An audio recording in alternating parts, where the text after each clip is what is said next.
Cool. or just clip record to your local. Because I think if I leave this, I'm concerned that we'll lose the recording. Yeah. Pause it. It looks like it is recording. Cool. It's saying pause or stop on my end. Okay.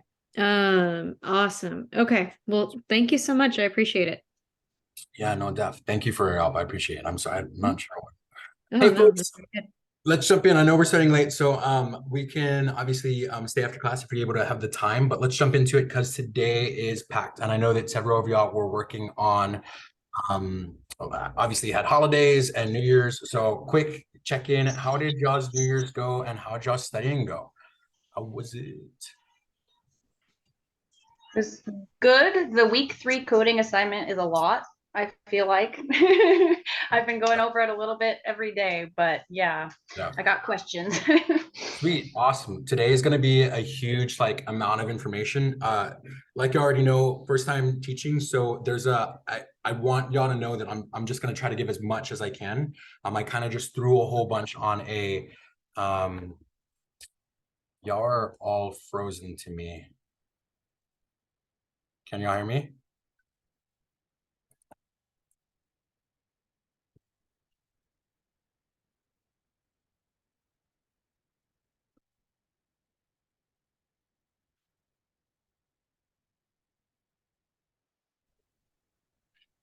Quick question, because that was weird. Did I just disappear or did was it just you me?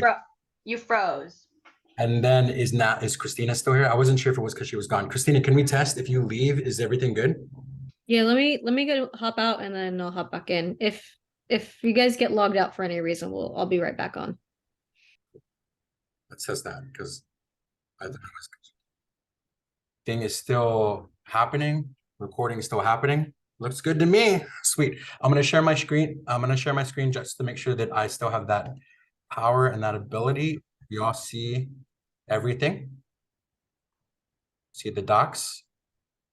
Sweet. Cool. Awesome. It looks like we're good to go, boss.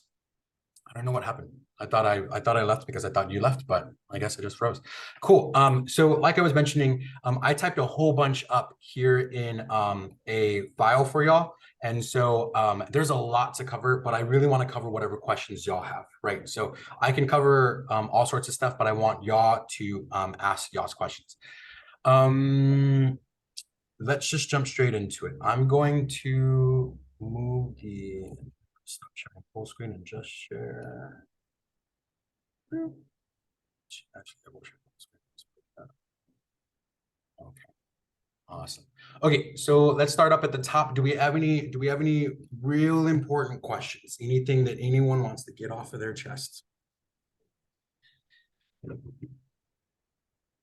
Sweet. It's always like it's usually like this. Let's talk about arrays. Thankfully, we've already discussed arrays, so y'all should feel pretty comfortable with this. As y'all already know, arrays are basically a list, and I want y'all to think about it like really in open-ended terms. Yes, we can have a list of numbers, but it could be a list of anything. So it can be as dynamic. It could be a list of lists, right? If you think of like a chessboard, you've got an array of 1, 2, 3, 4, 5, 6, and then each of those could have its own array. So we can already start getting two-dimensional. So it's really as basic or as advanced as you want it to be. Arrays start at the number 0. The index always starts at the number 0. I hear it's like related to like legacy code. But if you're trying to access the value 22, you will access it by referencing index 0. You might know the length of your array, but you might not. In order to get the length of your array, you just put the name of your array. Here we've created an array called numbers. It has these brackets to designate that it's an array, and it has these values inside the array, right? These different numbers. It might have 1,000 values, and obviously you can't count. You don't want to count those on your own. So you can use this special method, numbers.length, that will tell you how long the array numbers is, right? If you wanted to get a specific value, let's say we wanted to get the value 5. Well, you can go find that value by typing the word numbers, that's the name of this array, and in square brackets, typing the number the number that you're trying to access. You can type a direct number here. You can also type a variable. Let's say in that number, I decided to type the variable student ID. So that was what's in between those brackets, right? Student ID right now is undefined, but if you went to go define it and you defined it earlier in the program, you said student ID is, I don't know, we'll say something like 95. Well, when it comes to numbers, it's gonna read numbers brackets 95, and it's gonna go into the it's gonna go into what index? Do y'all know? It's kind of a trick question. Is it gonna go into index 95? 96. 94, so close. It's Oh. yeah, it's the number -1. So some if you have to account for that, you might do student ID -1 to account for that, to make sure that you're getting if in this array is like their grades, and you put in student ID and you forgot to do -1, you could totally be giving someone the wrong grades, right? Very, very close though. Really awesome job. So again, you don't have to, you could put anything inside the square notation brackets. If you wanted to access the value at the very end, you would put you could just put the name of the array dot length -1. Let's keep moving on. So I have a we can change values. If you remember earlier, you can access a specific index, the value of that index, by naming that array, bracket notation, and then the index that you want. And you can just set, I mean, JavaScript's really open. You could just set it to a brand new value. You can set it to whatever you want. I could do numbers at the third index equals an object. If you want, you could totally mutate and change it to whatever you're looking to do. There are a few different methods that we can use to modify the beginnings and ending of arrays. I think the biggest one is push, but there are also a few more. Shift, I don't think these were in the notes, so I just want to y'all might write these down. Shift, unshift, and then pop. So push basically adds a new data into the very end. Pop basically deletes something off the very end. Okay. Shift does that, but at the beginning. And unshift also does the same thing, but at the beginning. Okay.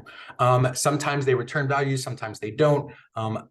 You can go read up on the documentation, but shift, unshift, add to the front, push, pop, shift, unshift, add, subtract from the front, push, pop, add to the back. Let's keep going. I think we need to spend too much time on this because we already, again, you could have all sorts of combinations of data inside this. My question to someone, try not to look at the answers here. If I wanted to access the number 99, if I wanted to access the number 99, here, I'm going to delete this. What do I type if I wanted to access this value?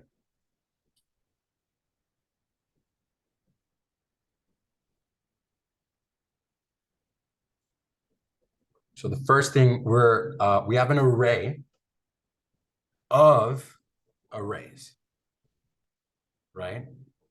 The very first thing inside that array is, give me just 1 sec. I think I have a student that's trying to come in. I think that's what the doorbell ring sounds, right? Means.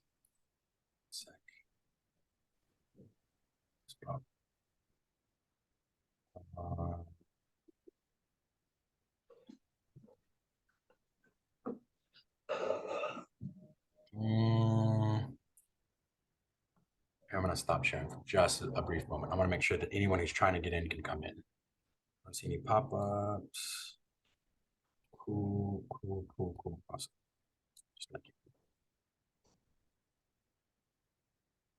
So we have an array called two-dimensional. This is an array of arrays. So what is the first item in index 0?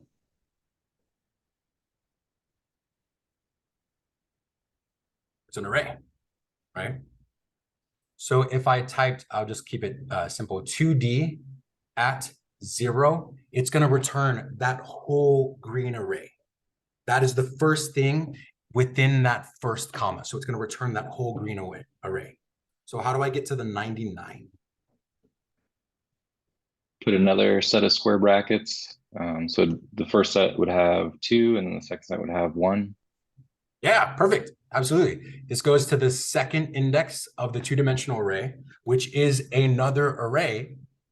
So you basically said, hey, look, of this second nameless array, which is called Z99, I want the first index there, which is the 99. That's fantastic. Cool. So for answers, here's what the answer is if y'all come back and review it in the video that we'll show later. Fantastic. This is great. Great work. Let's keep moving. Do we have any questions here? I want to do demos later, but I can stop for demos. Does anyone want to see anything? Sweet. I'm going to scroll down here to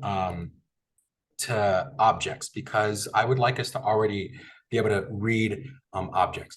Objects, unlike arrays that we build with bracket notation, objects are delineated with these curly braces. Okay, and that lets us know that we've created an object. Objects are whenever you're defining the stuff within an object, you define it with these, they're called key value pairs. The key is the property that you're giving value to. So person is this object, you can tell because we've got this curly brackets, and that person's first name, that's the key, that their first name is Don. So if I wanted to access that person's name, I would type using dot notation. So person dot first name. I got really happy when I got like fast at this. Like it made me feel super powerful. So person dot first name. Whenever the computer sees person dot first name, what it's reading here is, okay, I have this object, and I have this key within that object. And then it's searching the memory for that object, and it's saying, okay, I'm actually not reading this anymore. I'm just reading the string Don. Okay, so inside person, we can have all sorts of data. You see that we've got a first name, we've got a last name. We also have an array. So this is kind of a trick question, but if I wanted to access the second number, how would I access the second number? I'll give you a head start. Person. How would I access 562-853-2345? That is Long Beach. That's a great hood. Do you do person dot phone numbers and then like index in the brackets with a 1, or Yeah. depending on which phone number? Right, depending on which one you're like, let's say you always knew that index 0 was cell phone and index 1 was home phone. You could organize your data better than that, but exactly. So person dot phone number, square brackets 1 is saying, okay, hey, I need to get into the person object for the phone number key. This is an array, and I'm getting into the 1 index. That's fantastic. We can also have objects in objects. You can see here that we've got home address is an object, and inside that we have a new street, city, state. So trick question: how do I get to this value, to lost?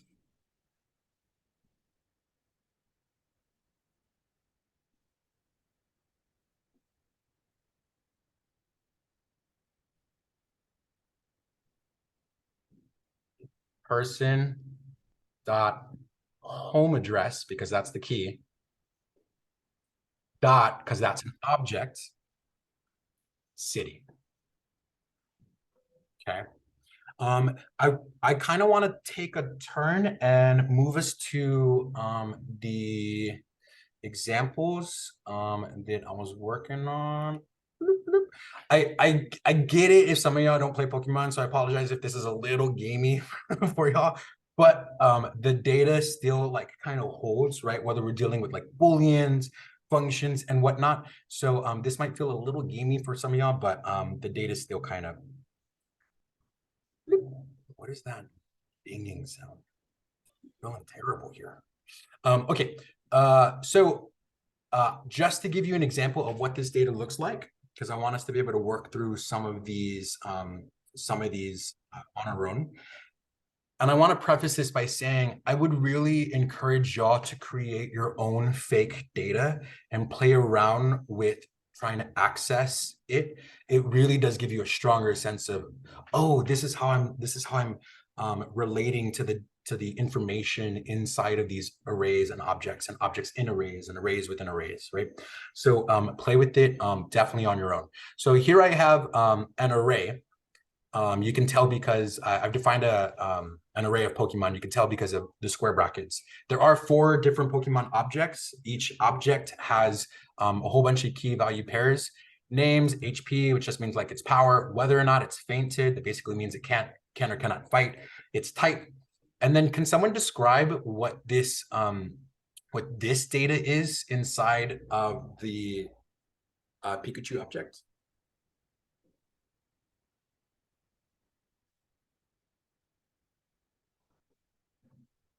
It is more complicated data, right?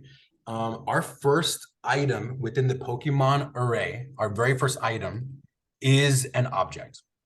For simplicity's sake, we can say it's the Pikachu object, but it's technically just, it's a nameless object. It hasn't been named, but we'll call it, again, the Pikachu one. And inside this object, we have a key called moves, and that itself has an array.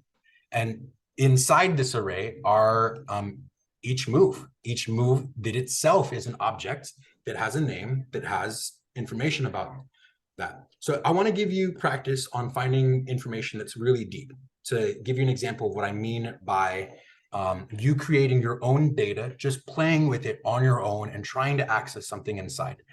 Someone who hasn't spoken up yet, can you try to access this 15? Or this 12, we'll say this 12.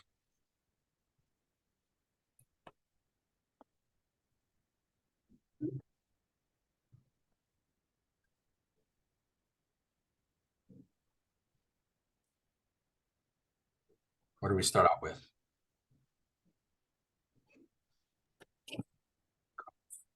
Log. Here's what happens if I console.log Pokemon. It'll give me, I think y'all will see yourselves right there. Actually, yeah. Sweet. It'll give me all 4 objects: Pikachu, Charmander, Squirtle, Bulbasaur. I know they're not in order for anyone who's a pro at Pokemon. Pokemon.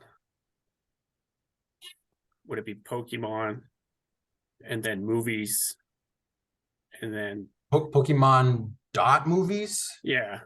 Pokemon Yeah. dot Or movies. moves, sorry. Pokemon dot moves. Sorry, so check it out. So I typed Pokemon dot moves, so that's undefined right now. So something's missing.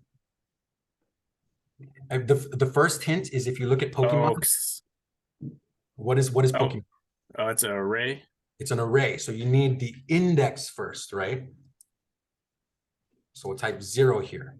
So now you've accessed the first thing in the array, which is the Pikachu object. How do we get to the 12 here?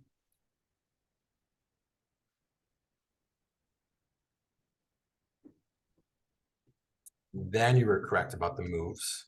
So now I'm accessing Pikachu's moves. And if I open that up, I can see that there are 3 moves there. All right, so you're getting closer. So Pokemon at 0, which is Pikachu, dot moves. And then since that's an array, would you actually have to square brackets again? Square brackets again, fantastic. And 1 would be 1. So give it a moment and see what pops up. When you see what Okay. pops up, now you're like, okay, cool, I'm getting closer. That is exactly what you've typed in so far. Now you're almost at the power. So how do we access that?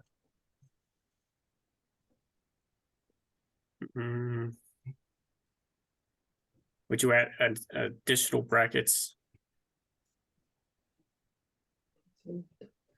Power? Sure, yeah. Under should be error. Yeah, power's Yeah. not defined. I mean, that power Dot power. Yeah. instead of brackets. Since it's an object, you're gonna do the dot. Very, very close though. You're so close, Chris. Super proud of y'all. As you can see, I hope this is helpful. It really did help me understand like complex data and like feeling comfortable. Go create your own objects. Go, even when you're making it, it'll tell you, hey, look, you made it wrong. You didn't include a comma. Like you need to go put a comma somewhere. So feel free to go take those actions. And now it showed up 12. It shows up exactly the value that you were trying to access. Go ahead and try those, try creating your own. Go access it, go play with it for 10, 15, 20 minutes, because then you'll get a lot better. Do we have any questions so far? There are other ways to do notation. You don't have to do dot notation. My understanding is you can also do it in quotes. So let me see if this still works. It does still work. Okay, there are some cases where you, I forget when, but I did run into one. Dang it, I wish I could remember. There are some cases where the dot notation doesn't work. And so you have this alternative way of accessing the key inside of the moves, this specific moves object, right? Because there's actually moves is an array, and these objects are nameless. This one happens to have no name, but I can access the power key within that by putting brackets instead of dot notation, it's brackets. And then instead of writing power, it was power in quotation marks. Okay, so there are alternative ways to write this, but do we have any questions so far on how to access like data within arrays or objects? Sweet, very cool. Cool. Let's go do the other stuff. Yeah, let's go do the other stuff because at least it'll get us done with that. Let me see. It goes to this part over here. Okay, so let's come up and talk about functions. Ooh, I love functions. So basically, you hear me say this a lot. Anything you want to do, you can do, and you should try to do activities, functions that are gonna help you not repeat code. So I'll give you an example. I found myself, I was writing a program, it was like basically like a video game. And I noticed that I wanted so much, I wanted folks to have fun and for it to not be predictable. So I was randoming everything. I wanted all these numbers to be random. I wanted the little figurines to pop up randomly on the board, and I wanted players to be randomly placed. So many things were random. And I kept on inside like so many different pages of code writing this random code. And I was like, I'm gonna functionalize this. I'm gonna create a function where I can call it anytime I need it. And then I'll just send it, hey, look, this is the minimum value that it needs to have, and this is the maximum value. And you can even sometimes include other parameters. But basically anything that you find yourself repeating over and over again, go ahead and create a function for it. Anything that you need to do, any action you need to take, that's what we create functions for. So whenever you're making a function, I can't wait to get into arrow functions because I used to hate them because I was like, I don't understand. I don't know how to read them. But I actually had to like pause for a moment to come back to remember how to type in functions. Basically, you're going to type the word function that lets JavaScript know, okay, you're creating a function, you're defining a function, and then you give it a name. So that's what we have here. Function is typed and it's given a name. So this is the add function. Okay, then whenever the next step you do is you add these parentheses.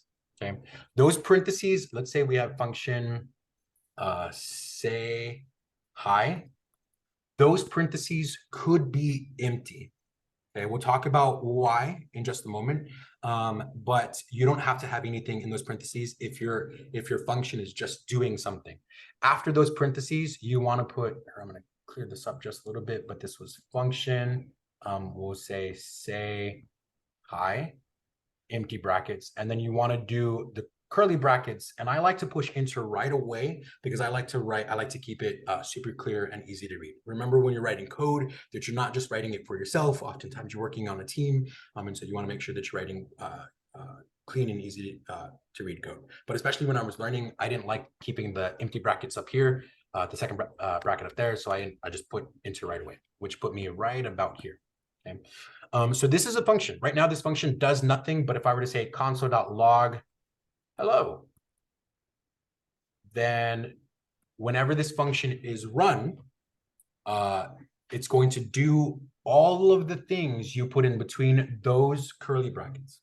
Okay, here's how we run functions. Right now, this is just a function declaration. It's just defined. You just said, hey, look, this is repeatable code that I can call anytime I want. But if you want to run it, what you do is you type the name of the function that you want to run, and then those parentheses. Okay, obviously for clean code, you want to do a semicolon after that. When JavaScript sees this line, the moment it gets to this line, it will go run that function. Okay, there were no arguments though passed in the say hi function. I could have passed a name. So inside those parentheses, and I'm going to start writing vertical because I feel like y'all shouldn't have to slant your heads to read what I'm writing. So give me one second. Say hi. I could have passed a name. So let's say I pass a name, Abner. Abner, okay? And then when JavaScript gets to this code, the only thing missing up here is an argument that, you know, just to keep it super simple, we should call name. So I'm gonna put that bracket there. Right now, if I were to run this program, what do you think would be in the console log?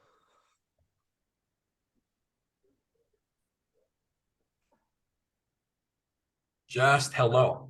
When you run the program and it says, hey, do the say hi function, and you know that because I've called it, because I put the parentheses next to it, it's just going to run the hello function. But obviously you can take that value that you passed, in this case it was Abner, and you can say hello plus name.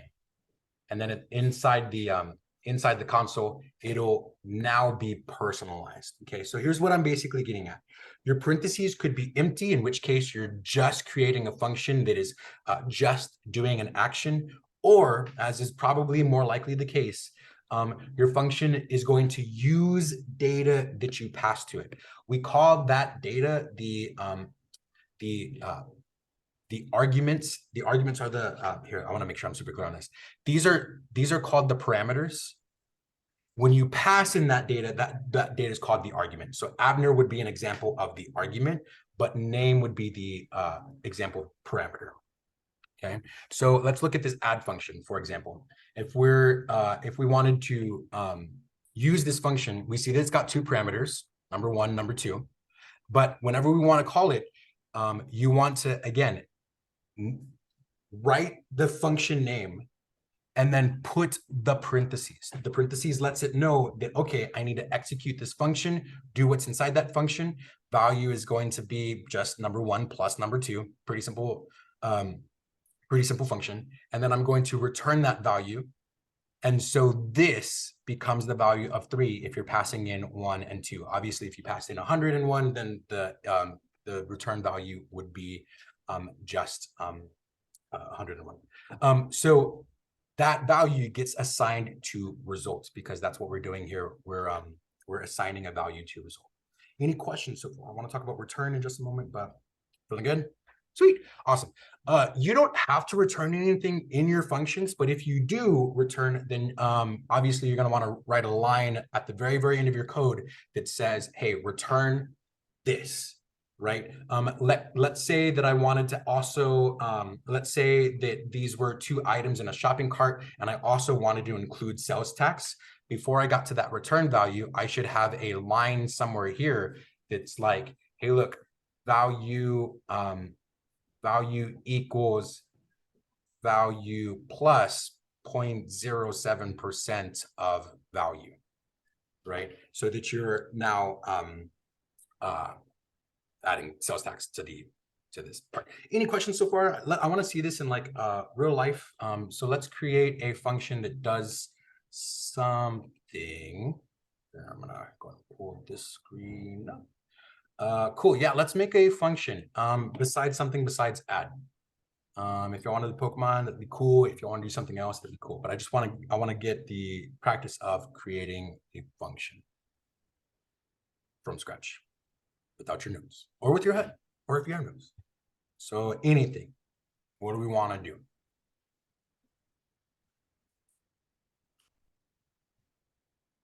function.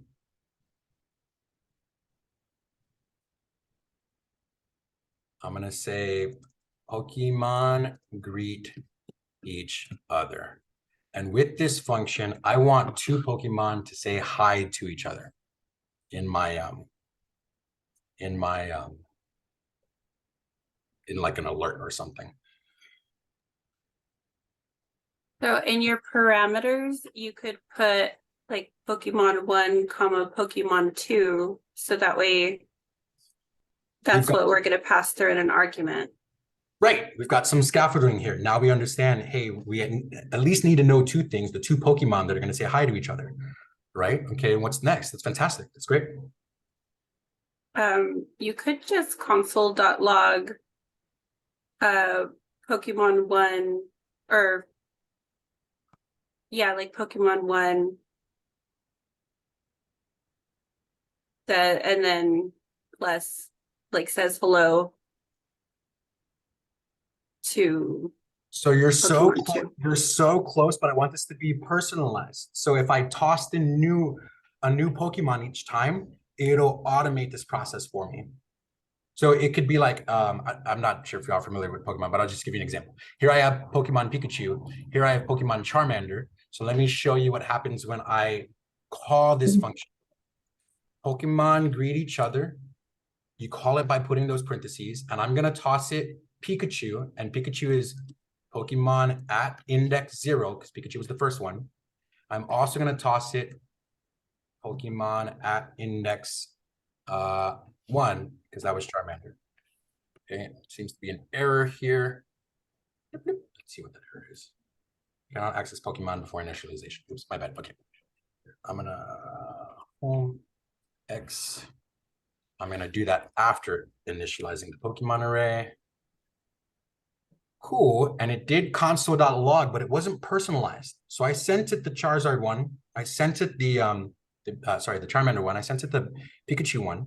And we have a message, but we didn't get it personalized. But other than that, it's fantastic. If you want a hint, Maurice, on your scaffolding, your Pokemon one here is, can you kind of, I don't know if you can tell when I'm screen sharing. It's kind of dark. The text is a little dark.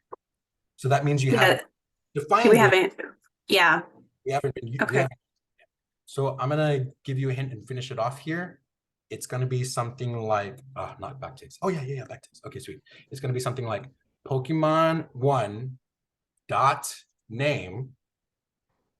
It already works. Says hello to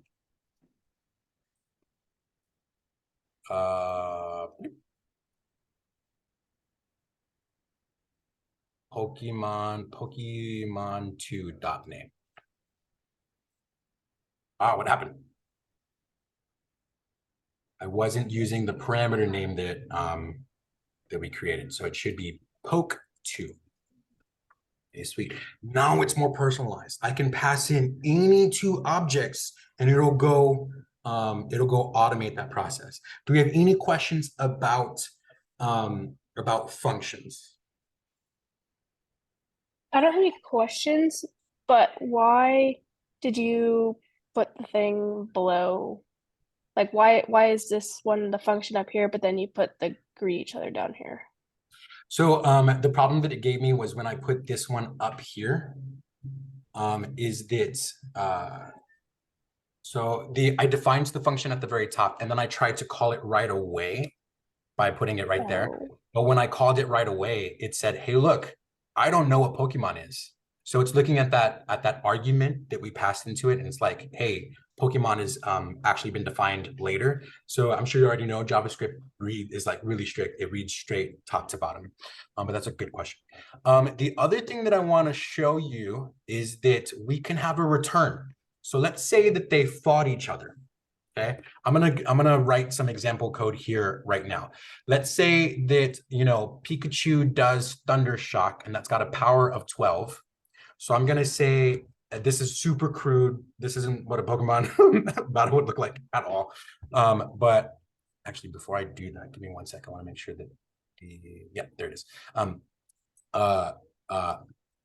This isn't how Pokemon battle works at all for anyone who plays games. So I don't want I get it. But let's say that we're trying to find the new total for Charmander's like HP, right? So the new total is basically going to be the power of Pikachu's move subtracted from Charmander's HP.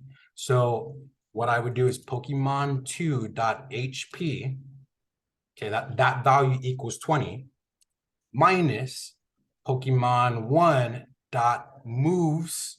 I know this is super crude. Moves at, we'll say that Pikachu did Thunder Shock, and that's going to be the first index. Dot power. Okay, just to confirm what's happening right here, that's console.log new total. It should be something like, let's see, 20 minus 12, it should be 8. Yeah, that's exactly where that other 12 come from.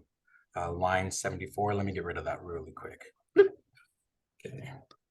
getting rid of that, sweet. So it should be 8, so it calculated a new total. So now I've got this new value for Charmander, right? Based off whatever move that happened. And again, super crude version of that. Let's say I want to update Charmander now. Because if I console.log Charmander, which is just Pokemon 2, if I console.log that, Charmander still has 20. So Charmander hasn't been updated at all. So we need to update Charmander. So how do we update that? Pokemon2.HP equals, does anyone know? New total, which was 8. And now I'm going to console.log Pokemon 2. Now check it out. Pokemon 2 has been updated. The data has been changed and modified. Charmander has a new HP, and you can't just stop there, because if I did stop there and then I ran a new function let's say later, I ran a new function and I wanted a console.log Charmander after battle is blip blip blip, and then we'll say Pokemon blip blip blip. Let me see, Pokemon at, let me make sure I'm doing this, Pokemon at 1. If I wanted to update that, it's surprising, it shouldn't have updated it already. I guess it did. I'm gonna be honest, I'm a little shocked about this. I wanted to, here's what I wanted to show you. My understanding, so that I thought this was gonna say 20. Here, let me refresh, give me 1 second. Interesting, I'm actually learning something right now. Here was my understanding, but apparently I was wrong. My understanding was that it updated in the function and you needed to return it. I think what's happening is that the function is happening up top, and so it's like doing some math up top, and then it's like changing the values up top. But I'm pretty sure that this isn't supposed to happen. What I wanted to show you was that, hey, look, if you want to change the Charmander data, you have to return that and then resave it in your Charmander data. I'm going to look for a better example, and I'll send an example to y'all because I'm pretty sure something's going wrong here. But it looks like when I console.log the value at the bottom, I know what's happening. Pokemon 2 is referencing the same location. So this is a little bit more complicated, and I don't want to unpack this too much, but basically in your computer, the object has a specific location in memory. And so object names sometimes reference the same exact location, in which case they are truly equal. Otherwise, it's just an object might instead reference the location instead of actually being the exact same location. It might reference it, in which case they're not truly equal. I think that's what's playing out here. But again, I'll find a better example. My main my hope for the main takeaway that you're getting is you might have some data that's being updated, but you might need to return that data to make sure that it is captured as your program's unfolding. Sorry for this example. I should have played this one out a little bit better, but do we have any questions about functions, returns, what's happening, objects? Can you explain returns a little bit more? Like maybe more examples? Because I don't quite understand what it's doing inside the function. Definitely. So the long and the short of it is return is basically saying, here, let me give a really simple example. break this up. Let's do a basic function of function. Let's say we want to multiply two values. Multiply. We'll say number 1 and number 2. So we've defined the function. It's called multiply, and we've given it 2 parameters, number 1, number 2. So I can say let I think it's called product equal num1 times num2. So check it out. I'm going to run this function. Okay, multiply. I'm going to send it 2 numbers. I'm going to send it 0 and 4. Actually, 2 and 3 and 7. Okay, so I sent it 3 and 7. You've got an error here. Oops, sorry, give me 1 sec. Let me go fix that.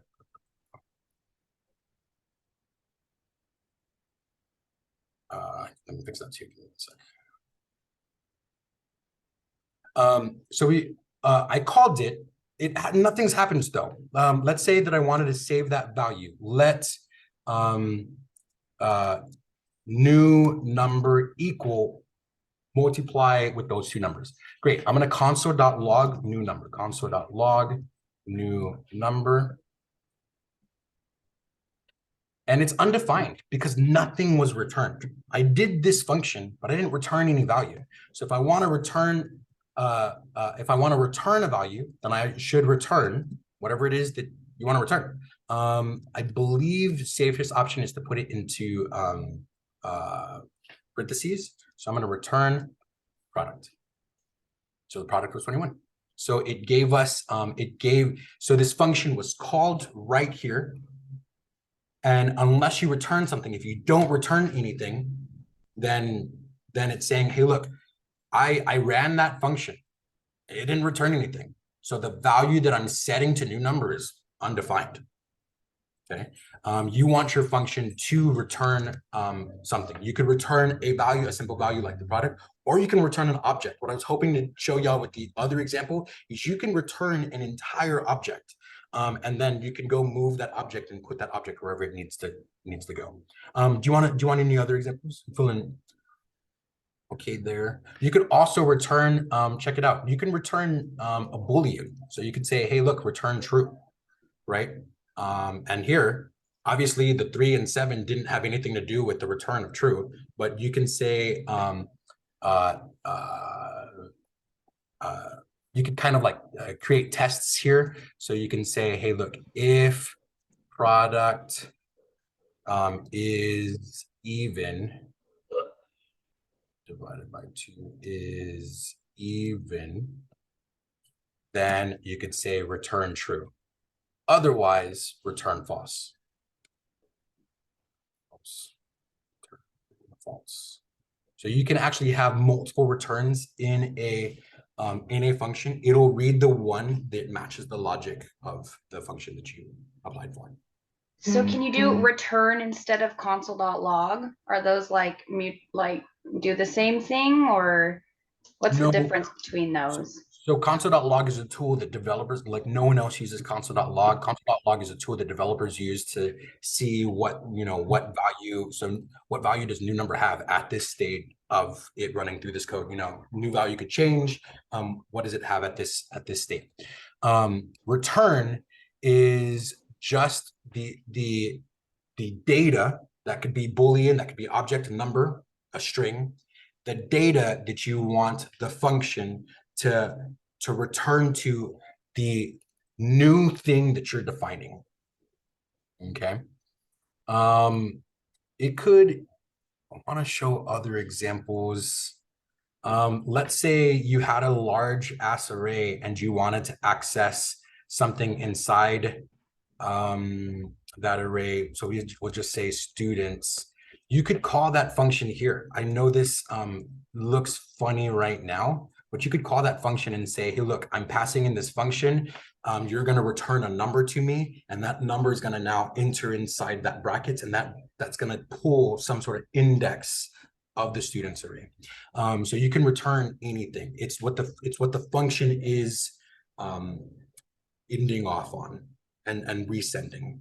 So kind of like up here, it returned 21 to new number, And so now wherever it reads new number, it's reading 21. Here, it didn't get returned and saved as a variable. It got returned and it's now inside this value. So I can, I mean, students isn't an array, but here, for example, let me show you. I know this sounds silly, but Pokemon multiply, we'll say 1 by 3, which is obviously 3. And then I want to console.log that so you can see what it's at, what it's saying, console.log, Pokemon at this. Cannot access. Dang it. Freaking initialization. Blah. That right there. Pokemon at multiply 1 times 3. 1 times 3 equals 3. Index at, why is it not defined? By 2. Pokemon. I'm still getting the boots here. So I'll give around another video on how to fix this. But still, the main point is that it's running multiply. Here, I want to check something really quick because I'm like, why is this not working? Console.log multiply 1 by 2. What happens when it does that? Oh, because it's returning true. Duh, I'm so dumb. So if I were to fix this, I'm gonna delete that and just return the product.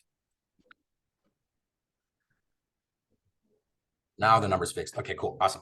So check out what happened here. It didn't get saved. It didn't get saved as anything, right? Unlike it did up here, multiply got the return value got returned and saved in new number. Down here, the return put that return value inside the brackets, and it said, okay, you want the item at index. What's 2 times 1? It's 2. What's 3 times 1? It's 3. You want the value at 3, and notice that it changed it from Squirtle to Bulbasaur.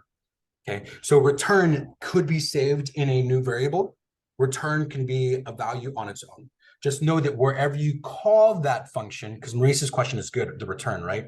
Wherever you call that function, that's where the return is being pulled, put into. Okay, feeling good, like complicated stuff. Any other questions about I have one question. So if you use a return when you're not saving the result into a variable, right? If it's not being saved in any other variable, then you have to return it. But if you have it saved somewhere, then you don't necessarily have to have return on the function. So I think it's actually reversed. So if there is nothing that you need from the function, you only need it to perform an action, you don't have to worry about it returning. But if you want, I mean, and you can kind of think about this when you're creating your function, right? If you want it to return information, if there's some change that happened and you need that information, return that information. So the example that I gave earlier that I kind of botched was, hey, look, there's this Pokemon battle. Great. So when we called that Pokemon battle and some stuff happened, when we called it down here, it didn't know the outcome of that battle unless you return some information, right? I mean, it did because I think I disorganized my stuff, but for the most part, it won't know the outcome unless you report some information. So you want, when you're writing your functions, you want to think, what's the change in data that I need to know about, and that's what you want to return. Even if you save that into a new variable, you need to return it still. Well, because you saved it to a new variable, but you saved it to a new variable in that function. So that variable is probably only defined in that function unless you're using a global variable, and you could. There are ways to use global variables and update global variables. If you want to see an example, I kind of want to get through. I'd love to show you an example afterwards of how it could. You can run a function, and that part of that function is updating a global variable that you have in your file. And in that case, you wouldn't have to return or anything, right? But if it's not updating, then I want you to imagine, hey, I need to return a value. And then after you have it returned, go do something with that value. I think I now understand your question. So that was a really good question. I think it depends on the code that you're writing, okay? On whether or not it's updating and whether or not needing to return. These are great questions. Anything else? Sweet. We have some array functions that I want to work on with you. So let me minimize those again. These functions, I'm gonna be super frank. These methods are kind of tricky. And so I want to do my best to simplify them. We're going to talk about map, reduce, filter. For each, I think is basically just map, and I actually don't ever use for each, but you know, whatever. And we'll talk about splice. So I think they complicate it by saying, hey, look, you can pass functions into other functions. That makes them callback functions. I remember going through like internet hell trying to figure out what are callback functions. It's basically a super complicated way of saying, hey, look, when you write a function, you can actually pass functions to other functions, and we're going to see an example of that. So let's talk about map. All of the ones we're about to talk about, you do on arrays, and whenever you're doing it on an array, here's what it means. You write the name of your array, then you write the dot notation, because arrays are like this unique JavaScript object. It knows that when you're typing that array, and then you do dot notation, that you want to do this special function called map. Okay, so here we have the fruits array of apples, oranges, and bananas, right? Those, it's just 3 different items in fruits. When you're mapping through an array, it's basically a function that you want to run on each iteration of that array, on every item inside that array. So this fruits.map, I open up my parentheses here, and I'm already going to be executing basically a function.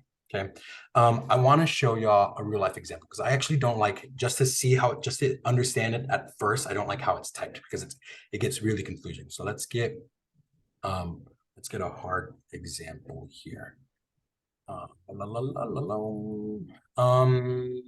Cool. Cool. We're not good. Let me go to right here. Okay. App is not defined. App's not defined. Blah blah blah. Pikachu moves. Pokemon 0. Here, we'll go create our own map. I'll just make a new one. Give me 1 second, folks. I want to make sure the Pokemon array is alive. Yep, Pokemon array is alive. Sweet. Okay, so here's what we mean by map. You're mapping through an array, and you're doing something to every single item in that array, and you're using a function to tell it what to do to each of those items. So clearly, I'm going to clean up just a little bit of stuff. Give me 1 sec. 85 and 20. Let me close those out. 20, 85. So we're clearly just working with a Pokemon array, which is there's 4 different Pokemon objects. Okay, let's say I wanted to do something to each of them. For example, if I go up to Pikachu, I can see that Pikachu has a we can say that, or let's say that they're check it out. Fainted. If you can see, only one of them is fainted. Squirtle's fainted, but the rest are not. Bulbasaur's not fainted, and Charmander's not fainted, but Squirtle's fainted. Let's say you wanted to go through all of them and make sure that they were all not fainted. So what you would do is you would use your map function. So I'm going to run Pokemon.map, and I'm going to open it up with the parentheses. Here's what I like to do to understand what's happening. Automatically push enter to clean up what you're seeing, okay? The first thing that you type in here is a function that you want to do to every single item in this array. Here, and so just so we're clear, do y'all see how we've written the word function? This is a nominous function. It doesn't have a name. You don't need it to have a name because it's in the map. You're utilizing it from the map method. But here we have a function, and it's all clean and empty. Does everyone feel good so far? Cool. The first thing that I think is really tricky when you're first understanding map is what we name this value.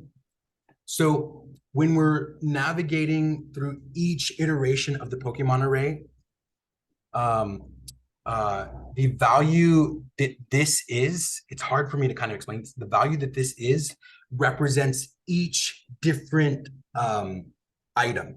So when it's going through the first item right here, when it's going through Pikachu, Poke, when it runs through it that first time is Pikachu.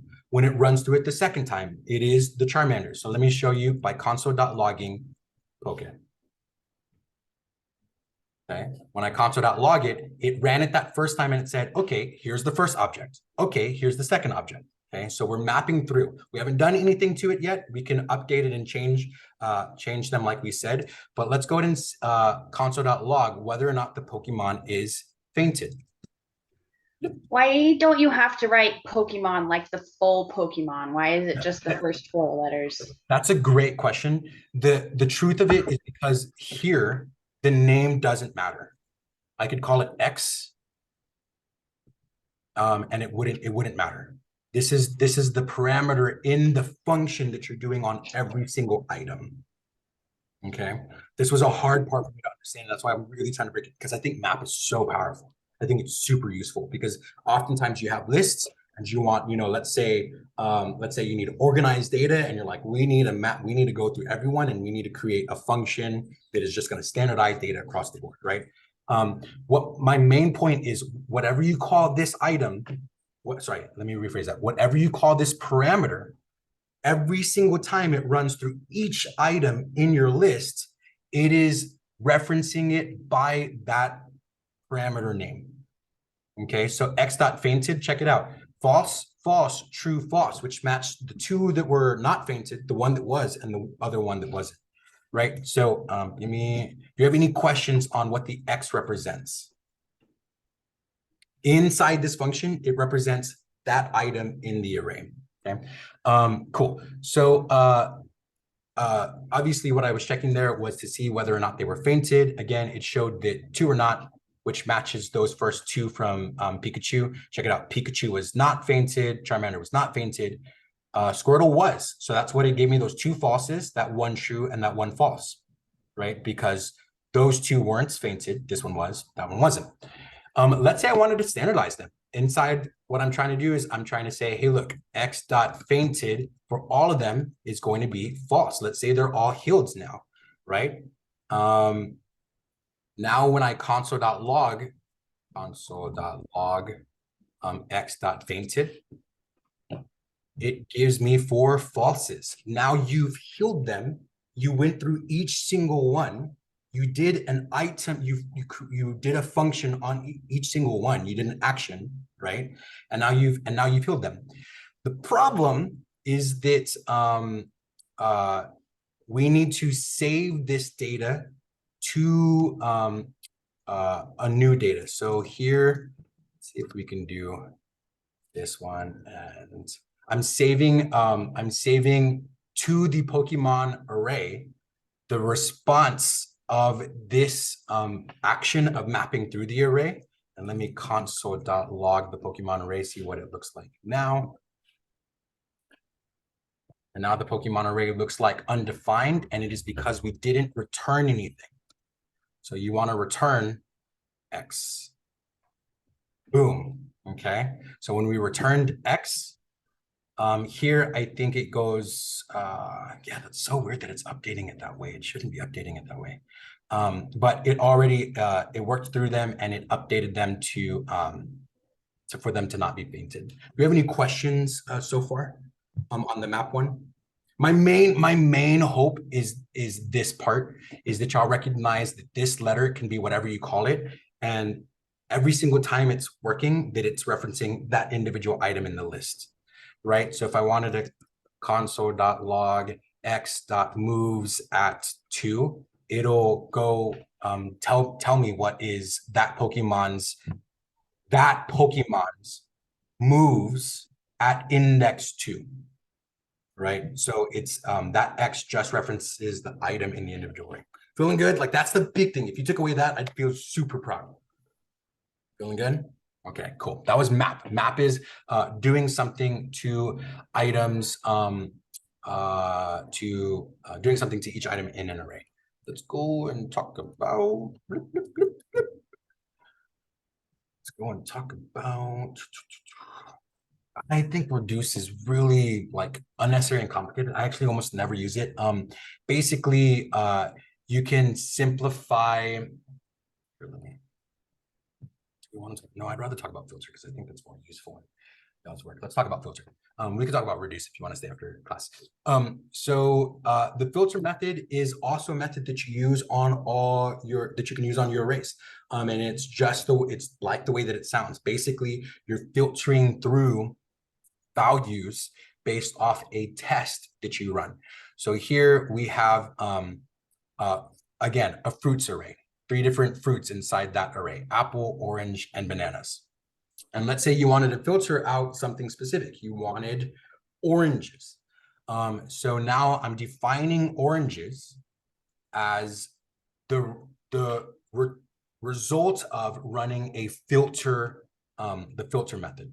So again, you call you type out the name of your array. You put dot filter, unlike earlier what we did was we put dot map, you put dot filter, and then you open it with these parentheses and you tell it the function that you're using to test whether or not it matches the requirement that you're filtering for. You can filter for anything, and you can actually like do some functional stuff in here if you wanted to. But usually you would use map for that. So let's get an example of the filter array. Okay, but let me go clean this up just so we don't have so many console logs. Oh, no console logs. Is this PowerPoint going to be available to us too, to like go over on our own? Yeah, I think I can make it available. Is it not available in y'all's modules? That's a good point. I haven't seen any PowerPoints. Let me just triple check to make sure that it's okay. I'm pretty sure it's not proprietary, so I'd be happy to. I don't know if it's a step that I take, but let me go.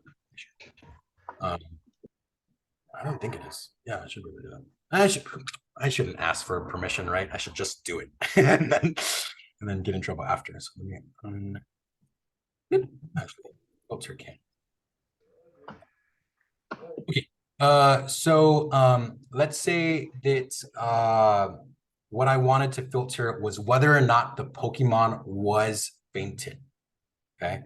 So I'm creating this new variable called Pokemon that can fight. It's just giving me a new list of those that pass this test. So notice what I did there. When I typed it out, I went ahead and here I'm going to pretend like I'm writing it from scratch. Let Pokemon that can fight equal your array dot the method that you're running, open parentheses, just for now while you're learning how to write this. Again, I like to put enter. I like to type the function name.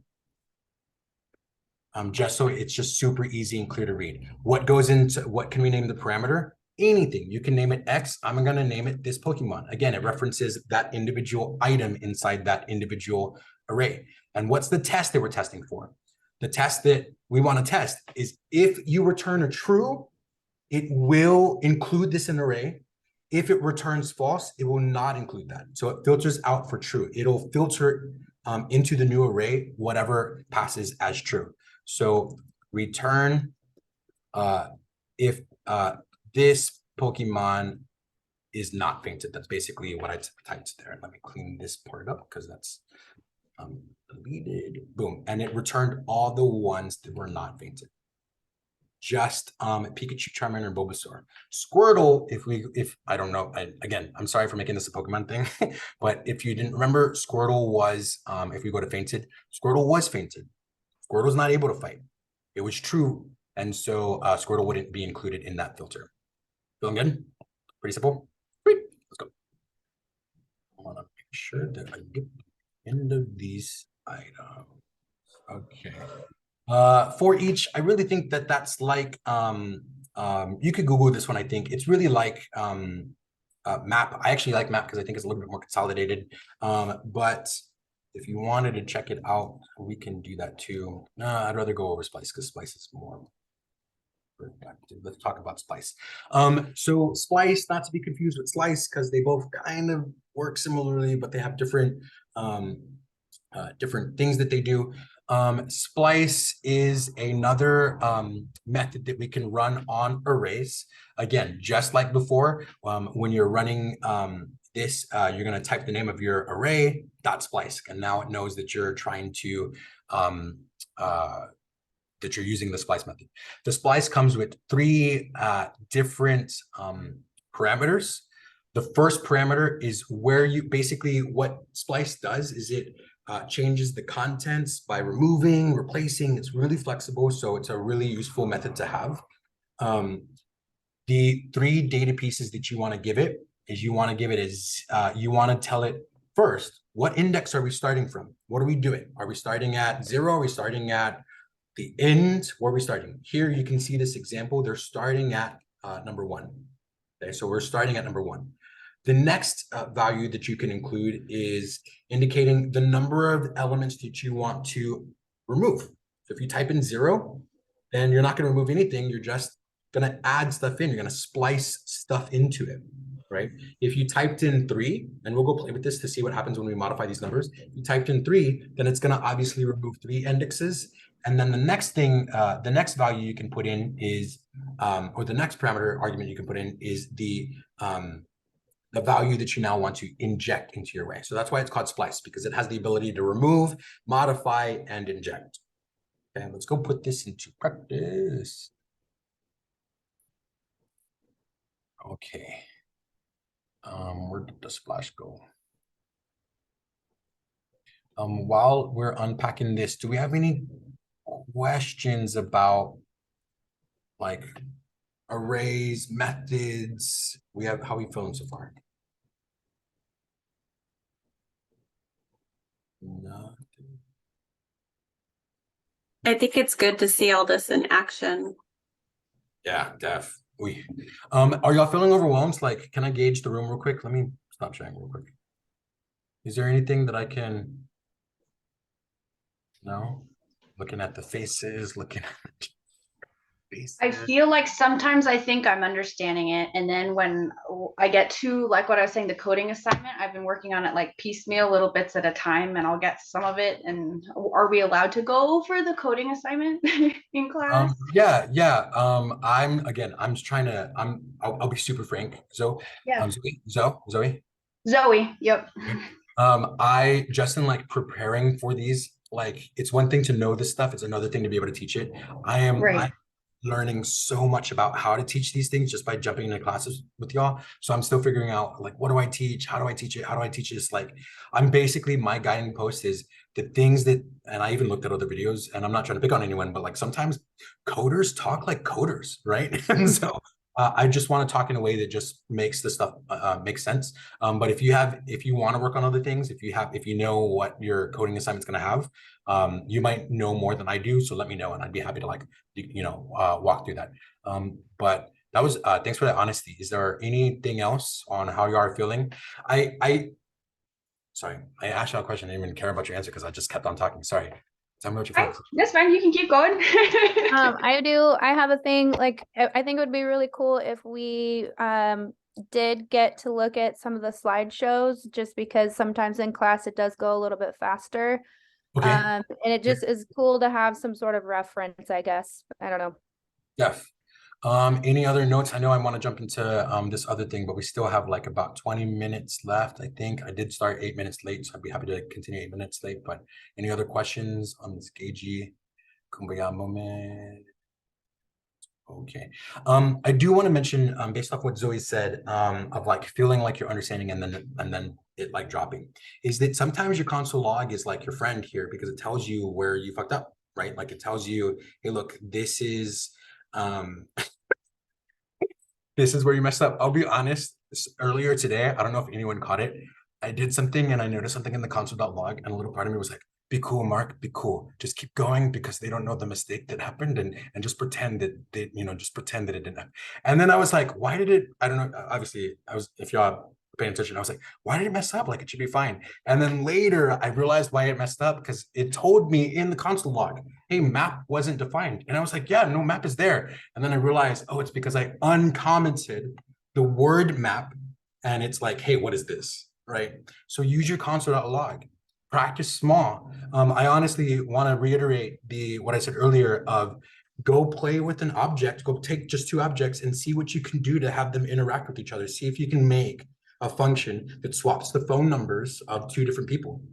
Objects, create whatever you want to practice the small stuff. And when you go fuck up, the console log will tell you. Practice Googleizing, practice Googling what those error codes mean. Cool, let me, what the hell were we working on? We were working on splice. Okay, cool, let me pull that up. Share my screen again, and thanks for showing y'all's faces. That gives me a personal touch, and it also lets me see how y'all are. Share my screen, share the whole thing. Already sharing. Nope, not sharing. Okay, and then this happens over there. Cool, we are doing the splice method. What's happening? Okay, so check it out. We have this fruits array. Okay, we have it's just got these 3 different items. If you remember in our splice method, if I delete that, what happens? It just gives us the same thing, because you called splice, you didn't do anything, you didn't pass any information to it. So it takes in 3 values. The first is the index at which we wanted to start. Let's say you wanted to start at the end. Actually, I'm just gonna say 7. Let's say we wanted to start at 7. I'm gonna put a comma there. And then what do we want? How many do we want to remove? Let's say we want to remove 0 after 7. And let's say we wanted to put limit. It'll splice. Wait a tick. It should have started at 7. Why didn't it do that? What the hell? That's so interesting. That looks like I keep on learning, but this is not cool learning in front of y'all. Okay, so my understanding was again wrong, but you live and you adjust and you make changes. My understanding was that the index started at 7, so it should have been apple, orange, banana, empty, empty, empty, empty, lemon. I will figure out what I did wrong there. I might be running the wrong method, but if you wanted to place it at 2, then all of a sudden it would go to index 2, which is 0, 1, 2. It would place lemon, and you wanted to remove 0 of them, it would keep banana there. If you wanted to remove 1 of them, it would remove banana. Okay, there are a million pieces. You can see me, I've already made like 2 or 3 or 4 or 500 different mistakes. That doesn't mean that you can't still be a super successful coder, right? Like there's not that I'm super successful yet, I'm still trying to make like the millions of dollars, but you can still like make projects and make be a fantastic web designer. There's a million different parts, a million different moving pieces. So don't worry if like you're feeling like, oh my god, there's so much. Same thing, I also feel overwhelmed, but you can adjust. You obviously see how we can take this splice method and adjust accordingly. I think you could even make it a negative index. What happens when that happens? Next, yeah, you can see basically you can play around with first index, second index is how many you want to remove, and then the third index is what you want to add. Let's do a test here. What if I added an array? So let me see. Let favorite fruits equal a new array of mangoes. Those strawberries, and do any of y'all like durian? It is disgusting. Durian is so gross. But I lived in Thailand for several years. I'm pretty sure I spelled it wrong. I lived in Thailand for several years. It like smells and tastes like onions. What happens when we pass in favorite fruits? It adds in, check it out, it adds in the array, right? It didn't add in the individual items, it added in that whole array. So you can see that there's so many things that you can do with splice. It can move, modify, change up, all sorts of things. Let's finish up our PowerPoint real quick. What else do we need to review? Documentation. Yep, read the source. Objects, we already reviewed objects. You basically, this side basically just means always use triple equals, don't use double equals. You're gonna find more problems if you use double equals. If you want to check for equality, use triple equals just to be safe. That changes our, that ends our stuff. We have about 15 minutes left. any questions, anything that's still on your mind, anything that you want to review, homework questions.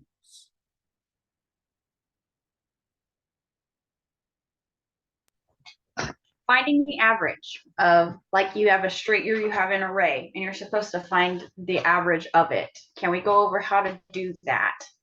Yeah. Let me create a let numbers equal, just write in, just straight up numbers, doesn't have to be strings, just numbers. Just numbers. Yeah.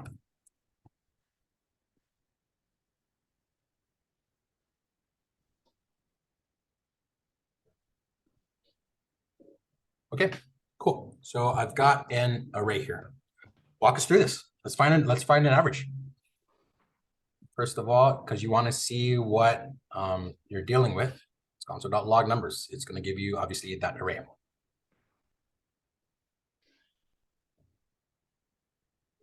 So just structurally, here's what we reviewed today. Arrays, objects, functions, and different things you could do with those. How to access inside objects, how to access inside arrays, and actions you can perform on arrays. And I love arrays because they're basically lists. That's what you have here, a long ass list. But in terms of what we functionally talked about today, what in terms of a program, what do we want to make? What do we want to build? If we want to find the average, what do we need to do? You have to add them all together first, right? Sounds like we have a function to make.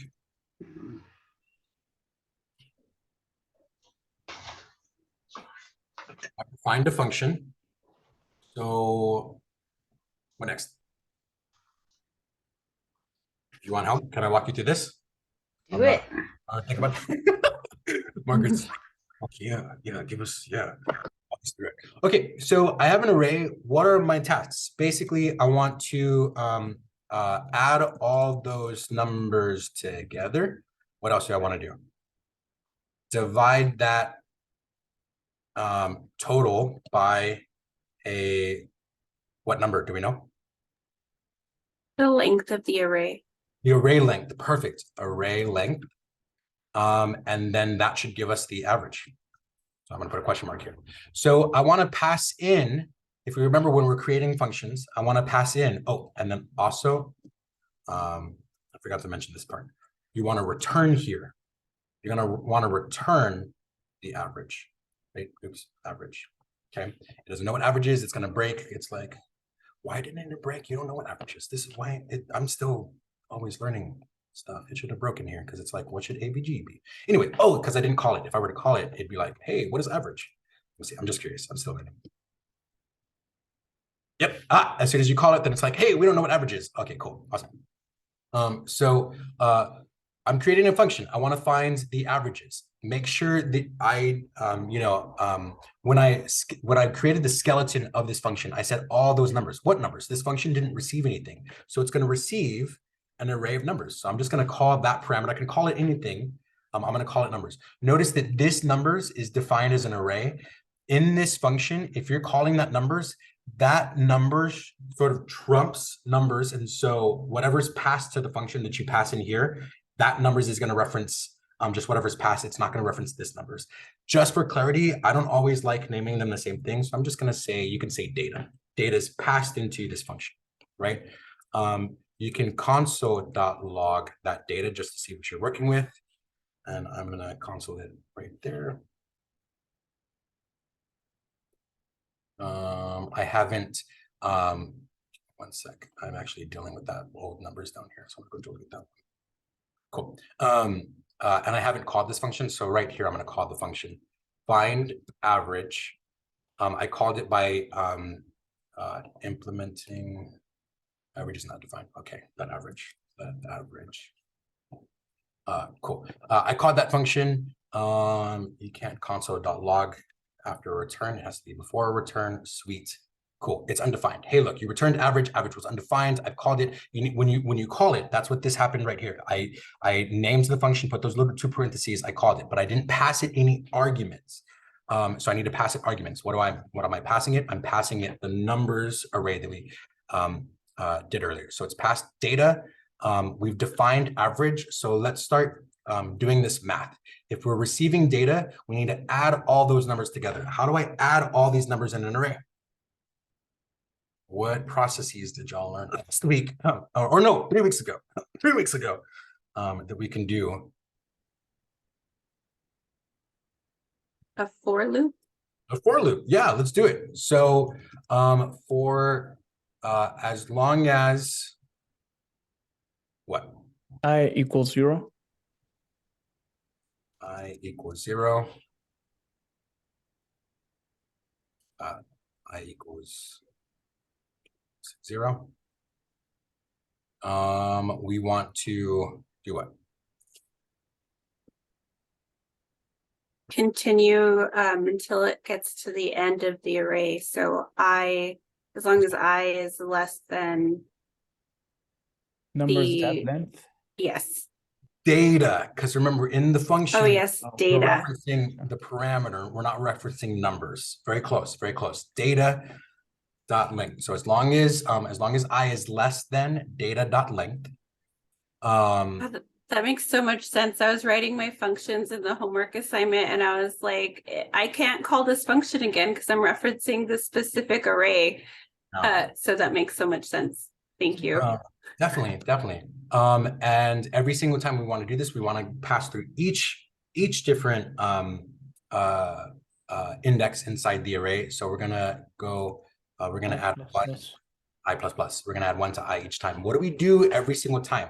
Well, I actually don't like calling it average. I'm gonna delete this average here because it's gonna break if I don't. I'm gonna delete this average here. I'm gonna say let total, right? Because I'm finding 2 values. First, I'm finding a total, then I'm finding an average. So total is going to get what value? Well, it depends on the value of I. How do I add that here? Plus equals whatever is at data at I. So the first value of total is going to be 8, right? The very first time we run through this array, I equals 0. Okay, cool. I is less than the 0 is less than however long this array is. And by the time it's done with this for loop, it's going to iterate through the next index because we're going to add 1 to I. So total is going to be, we're going to add to the total plus equals the value at data.I. Data is this parameter that was passed from numbers. Numbers is that value. So it's basically saying, hey, look, 1. And if you want to, it's going to give us like a whole bunch of console.logs. You can console.log total to see how it changes each time. Nope. It broke. Why did it close? Why did it freeze? 1 sec. It's not good. Give me 1 sec, folks. Boom. Index.html. Let's go ahead and open live server. No. Okay. Sweet. Not a number, so something went wrong. Blah, blah, blah. Something went wrong. We created total equals plus data. There we go. Awesome. So total equals plus data. Give me 1 second.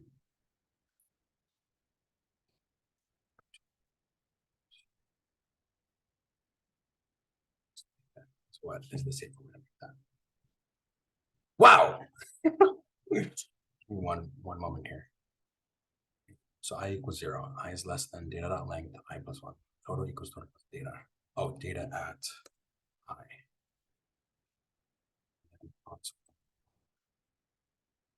Total. What the H? Why is it 13 not a numbers? I am flabbergasted. Let's see. Console.log total up top. Total. total. Is it because of the negative number in the array? There we It's go. like a negative number. It's because I'm such an idiot. I didn't define total. It was because I defined it as average at first. It sometimes could be an issue of negative numbers. Here it wasn't that. What happened was I just didn't give a value to total. I'm such an idiot. Obviously, if we're finding average, you need to start off with 0. Every single time it's looping through this, it's creating a value. Obviously, I've included negative numbers in there, and it's actually including that inside the total. So it's adding 8 to 5, and then it's adding 1 to that, and then it's adding 23, 2,340, right? So it's doing all those actions in this for loop. So you actually obviously don't need to console.log. So at the end of that for loop, we're interested in the total. So what is that total? You don't need to console.log all the time, but it's just so you have a visual of to see what's happening. 4,710. That is after what? 4,710 is after what action? After we've added them all. We can't return this number though. So let average equal total divided by, tricky question, data dot length. And then we want to console.log what the average is. The average is 362.30. You probably don't want that big ass number, right? So you would go search for math. I think it's math.round JavaScript. Math.round. See what it looks like. Math.round x. So I'm going to do math, capital math, math.round average. Let's see what it gives us. 362 already. Sweet. And then it didn't return anything because the return was by itself. So you have to return the average too. So average is going to be returned. And then you could say, let average of, we'll call it average of grades or whatever it is that you're averaging equal this function call, and then console.log average of grades. Sweet. Oops. 36. Oh, because I did the math.round there. So we can return math.round average, and then it'll, there we go. How helpful was this? I noticed I was talking. I hope that's okay. I was like the talky one.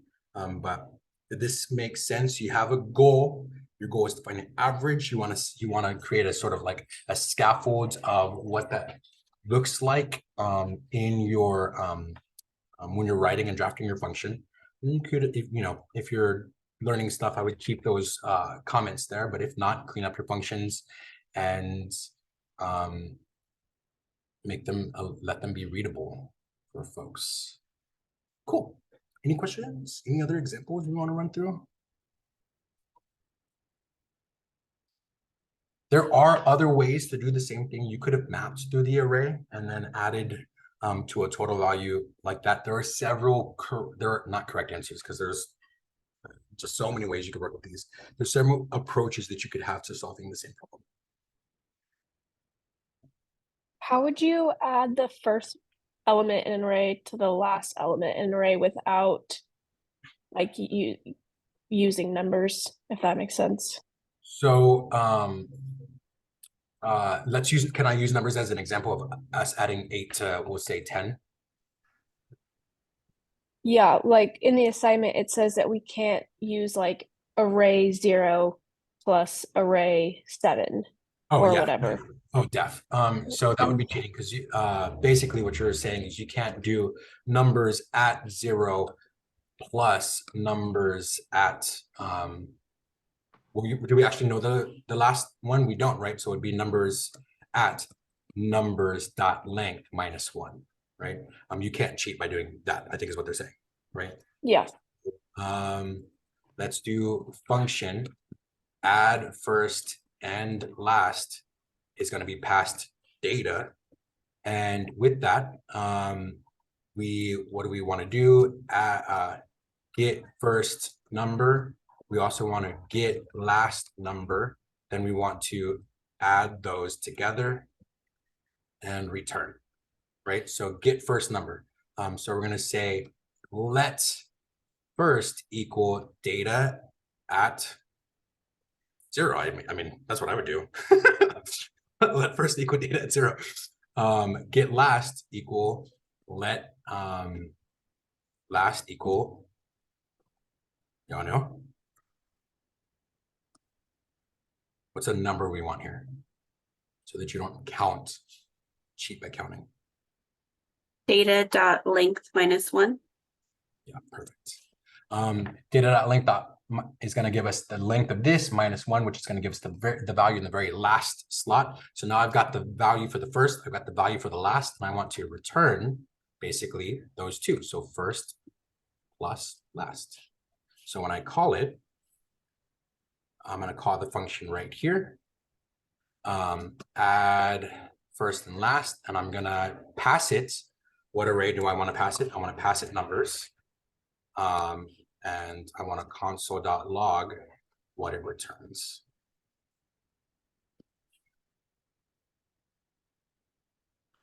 It returns, let's see.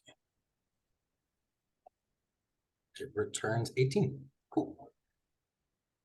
I mean, you do kind of have to use the data.length -1 no matter what if you're trying to access the last value of an array. So I hope that that's still not cheating because I didn't understand quite it.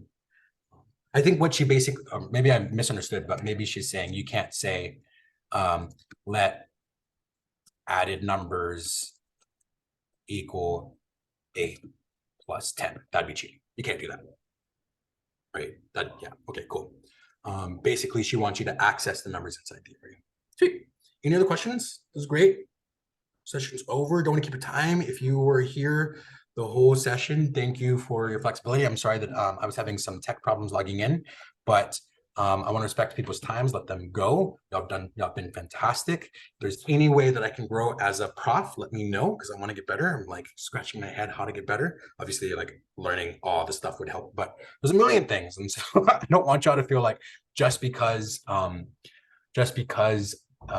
it's common for us to feel like there is a million things. I don't want you to feel like it's not doable. That's why at the top of this morning, when I was like, how do I make today's session good? It was like, just step into what it was like learning these things. And that's what I tried to do. I wanted y'all to know map is super powerful. How do we really understand map? I hope it was helpful. I'll publish this video as soon as I can.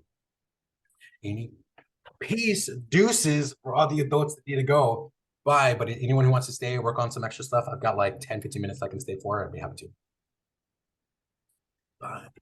Bye. Happy New Year, everybody. Happy 2023. Don't get wasted. Mark, can I ask you one quick question? Yeah. I was watching some videos on YouTube because functions, I was just like totally lost. So I was trying to like watch some. And like, I couldn't really find, like, there were so many. Like, do you have any, like, in particular, like, channels on YouTube that you think are really good? So it's been so long since I've studied functions. I don't have a good list is my simple, easy answer. Several professors do. I haven't been worried about creating that because I just got this job. So other people have that. Let me get that to you. Let me write that down. I'm not sharing my screen, right? So I can open up my notepad. Emily, I don't have a video, but one thing that helped me is I went through, so Codecademy has like free lessons to go through. And so I started to do their JavaScript one, and functions, I think, is one of the first couple that it goes through. I mean, it goes through everything we're learning so far, but that one helped me because it gives you like examples, and for each thing that you're learning, it lets you practice. And so you have like the like where you can code in the console right there, so you can see it all like on the web page. And that helped me a lot because then as you get stuck, it gives you like a little hint, and you can show me hint, and then I reverse engineer like, okay, that makes sense, and I added that in. So that helped me. I don't know. They have an app too, right? I don't know actually. Yeah, they do. I use Codecademy too actually to learn Python, and it's super It's a little drawn out, but it's really good to understand the basics of all these languages. I liked solo learn. Now that we're talking about it, I appreciate Maurice for talking about it, because I was like, oh yeah, I did that. It's just been so long ago. So I was like, I'm just learning so much that it's hard to like keep all these things. I will have like a React series that for y'all to follow, because I just think he's super good. But I used solo learn, and it does the same thing as Maurice said. It takes you step by step so that you're building a foundation. But overall, like, I hope you see that it's open, and so that's one of the tricky parts. But that should also feel liberating. It's whatever you want your function to be, right? Like you saw, as I was like struggling to figure out. Oh yeah, I forgot to go define the variable at the top. But we know what our task is. We know, as long as we scaffold, like, what are the things we need this function to do? What do we need it to return? We need it to return an average. What's average? That's when you add all the numbers together. Maurice is like, hey, how do we do that? We for loop through the entire array, right? And there's multiple solutions. So I guess my hope is that you see the openness and feel liberated there, as opposed to like specific questions about functions, like we type them out and whatnot. I think like where I was having the biggest problems is with the parameters. Like I understood what the parameters were. It was just whenever I was trying to write them in the return, I was just writing them completely wrong. And like, so whenever I actually ran the code, it was, I don't even know, I can't even explain what I was doing because it was so off. Once I saw the solution, I was like, oh yeah, okay, that makes total sense. But I think like what really threw me off was whenever it just had one parameter. And I know that's probably the easiest one. So I don't know like why that was throwing me off so much, but like when it had one parameter and then I forget what the question was now, I should have written it down. I'm going to go back through it, but yeah, I was like, what am I supposed to do with one parameter? Like what am I supposed to return with it? You could do all, I mean, your one parameter could be an entire array, right? So your one parameter could have, if you remember data actually was a huge array. And technically, if you're the principal at a school, you could have 3,000 students of data within that array. So one parameter could actually have a lot of data inside of it. Even if it was just a number, there's all sorts of things that you could do with just a number. So let's say I had a function and you wanted, the parameter that you sent was everyone who has a 90 or above, so you just send in the number 90 into your function. Everyone who has a 90 or above, go send them this email, right? Okay, cool. Now you've got this function here. Can I type it out? Because is it helpful to see it typed out? Yeah, give me 1 sec. I closed that out. Oh no, I didn't. Okay, great. And this is just for like, we won't actually console.log anything. This is just so you see it written out, but let me share my screen. The screen sharing is caring. Let me close that. This one gets opened. So for example, you could say the function is, you call it something like send congrats email.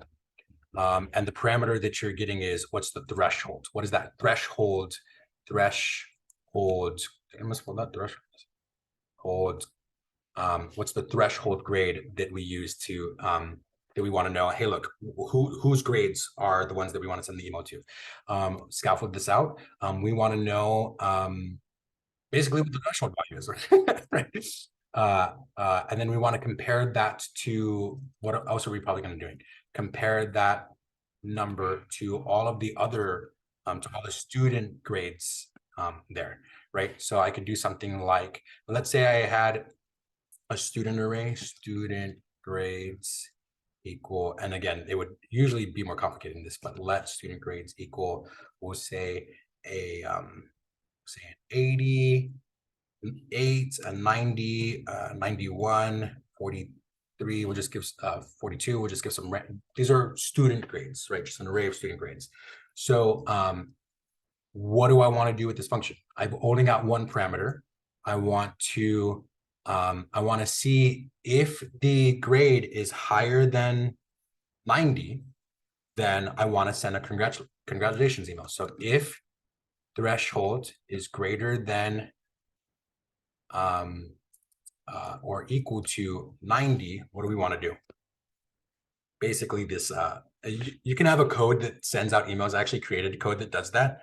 But I'll just say alert, right? Alert. Congratulations.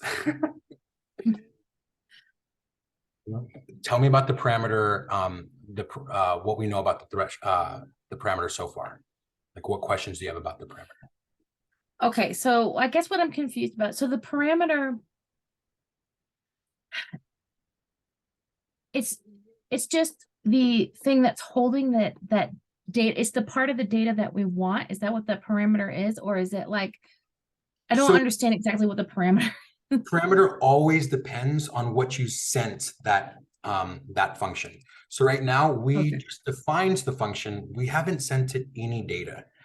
In other words, we don't know what that threshold is. So the parameter, every single time you call this, let's say you have to do this on a monthly basis or like a semester basis. Every single time you call this function, you're telling it what parameter is being sent. And so it depends. That's often why this function is that it really depends. So one time I could do here, let me say send congrats email, and I want to send it to anyone who got above an 80. Okay. What it's going to do is when this function is called, it's going to alert.